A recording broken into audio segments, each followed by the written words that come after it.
الحمد لله رب العالمين والصلاة والسلام على نبينا محمد وعلى آله وأصحابه أجمعين أما بعد. Mes très chers frères, mes très chères sœurs, Hafizakumullah, j'aimerais partager avec vous des belles paroles, des paroles de sagesse, des perles de science de l'imam Ibn al-Qayyim, rahimahullah. Ce grand savant qui est né en l'an 691 de l'Hégire, qui correspond à 1292, selon le calendrier grégorien. Et il est mort relativement jeune, à un âge mûr, 58 ans, mais c'est relativement jeune pour une personne de science, en vérité. Donc, on va essayer de lire ensemble et de commenter ensemble ces belles paroles qu'a prononcées l'imam Ibn al-Qayyim, rahimahullah.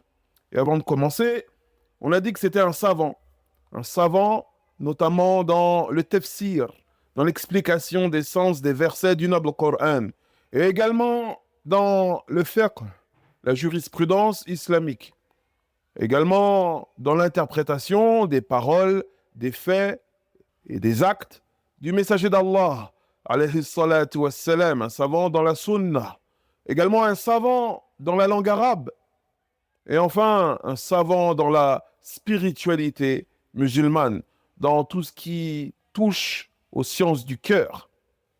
Et il nous dit, dans son livre Madarij as-Salikin, qu'on pourrait traduire par les étapes sur l'itinéraire de celui qui chemine vers Allah, il nous dit Fil qalb sha'athun la yalummuh illa al-iqbalu ala Allah. Il nous dit il y a une instabilité, une incohérence, un désordre, un déséquilibre dans le cœur de chaque être humain. Il y a une instabilité, une incohérence, un désordre, un déséquilibre dans le cœur de chaque être humain, homme ou femme. Et il ne peut être soigné qu'en accourant vers Allah. Ce désordre qui règne dans le cœur de chaque être humain ne peut être soigné qu'en accourant vers Allah.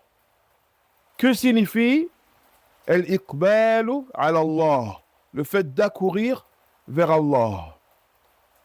C'est-à-dire en mettant en application ses ordres et ses commandements. Accourir vers Allah, c'est mettre en application ses ordres et ses commandements.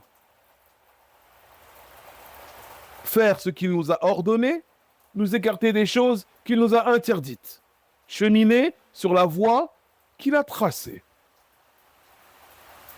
C'est le seul et unique remède pour cette incohérence, ce déséquilibre, ce désordre qui règne dans le cœur de chaque être humain. Il nous dit également وَفِيهِ وَحْشَةٌ لَا يُزِيلُهَا إِلَّا الْأُنْسِ بِهِ فِي خَلْوَتِهِ. Il nous dit également donc, et il y a une solitude, une détresse dans le cœur de chaque être humain qui ne peut être éliminée qu'en se rapprochant et en s'isolant avec lui. Il y a dans le cœur de chaque être humain, blanc, noir, jaune, rouge, homme, femme, une solitude, une détresse qui ne peut être éliminée qu'en se rapprochant d'Allah et en s'isolant avec lui. Qu'est-ce que ceci signifie?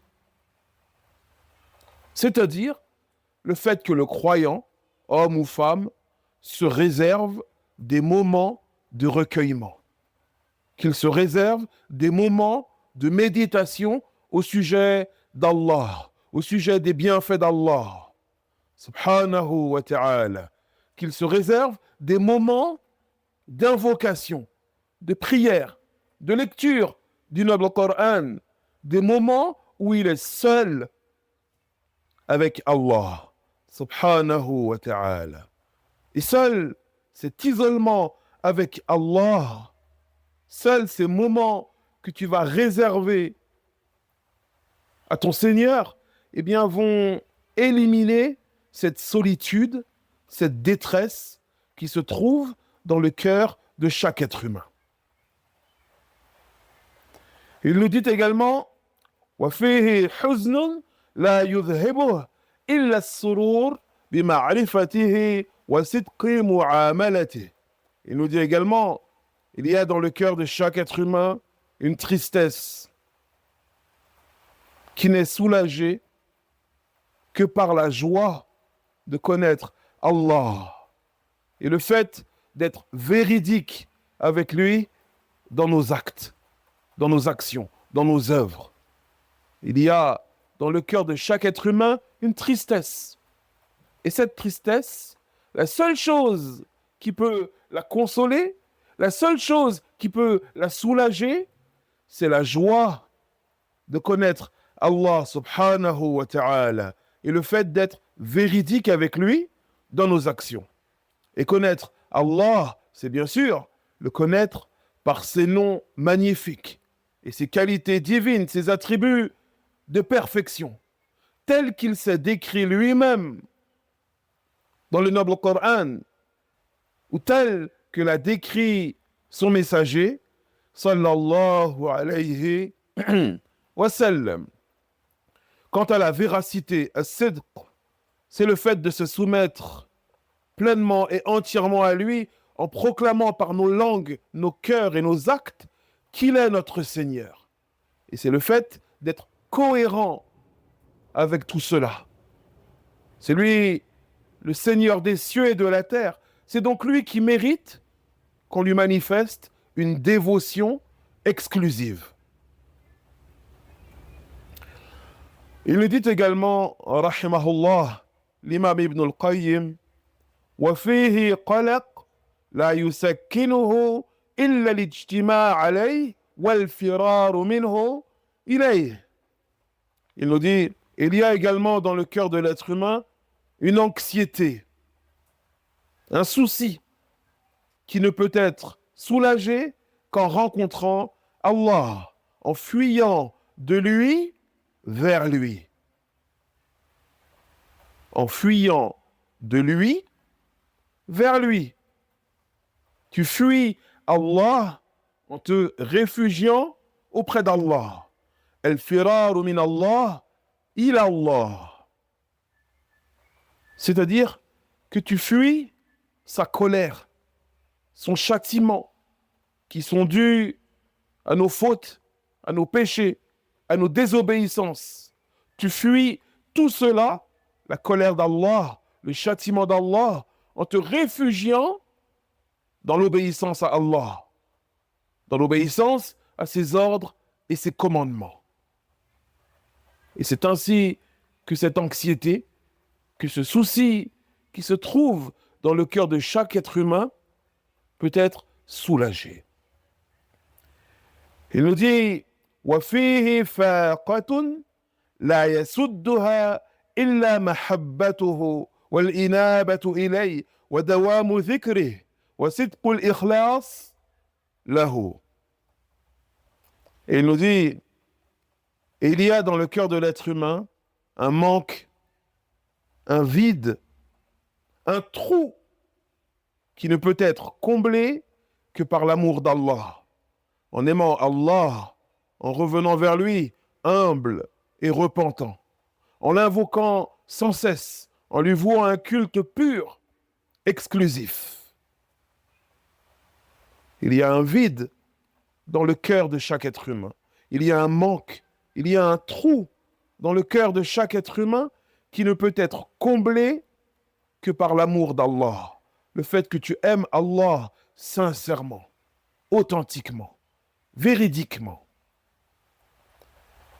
Et il nous dit, en complément de cette parole, وَلَوْ أُعْطِيَ الدُّنْيَا وَمَا فِيهَا لَمْ تَسُدَّ تِلْكَ الْفَاقَةَ مِنْهُ أَبَدًا.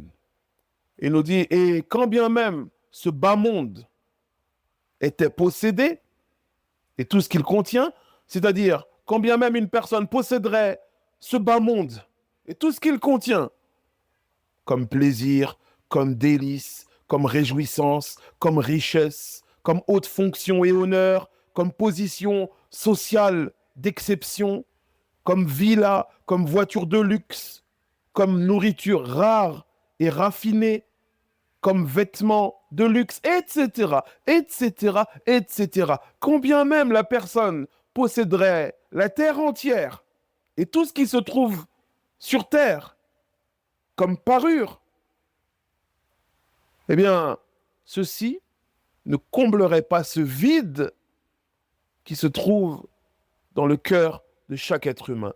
Ceci ne suffirait pas à assouvir ce manque qui se trouve dans le cœur de chaque être humain.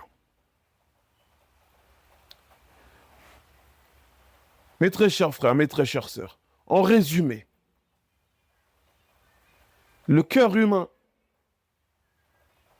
le cœur de chacun d'entre nous est rempli d'instabilité, de solitude, de tristesse, d'anxiété.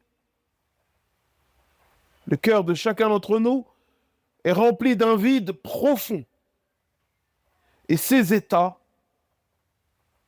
d'instabilité, de solitude, de tristesse, d'anxiété, etc., eh bien, ils ne peuvent être guéris que par une connexion véritable avec Allah, le Seigneur des cieux et de la terre.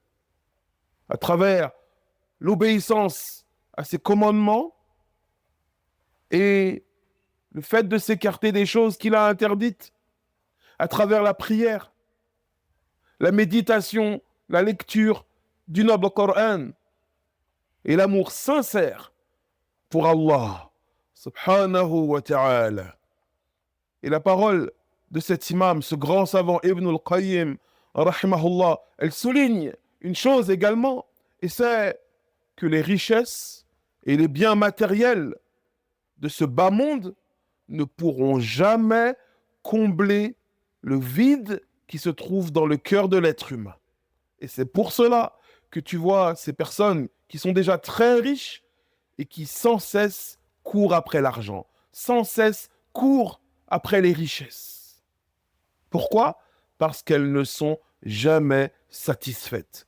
Car la seule chose qui peut satisfaire le cœur de l'être humain, la seule chose qui peut combler ce vide, ce manque qui se trouve dans le cœur de chaque être humain, c'est Allah, subhanahu wa ta'ala. ربنا آتنا في الدنيا حسنة وفي الآخرة حسنة وقنا عذاب النار.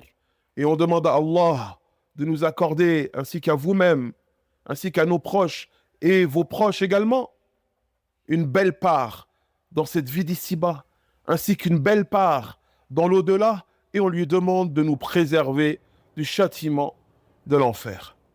هذا وصل اللهم على نبينا محمد وعلى آله وصحبه أجمعين والحمد لله رب العالمين.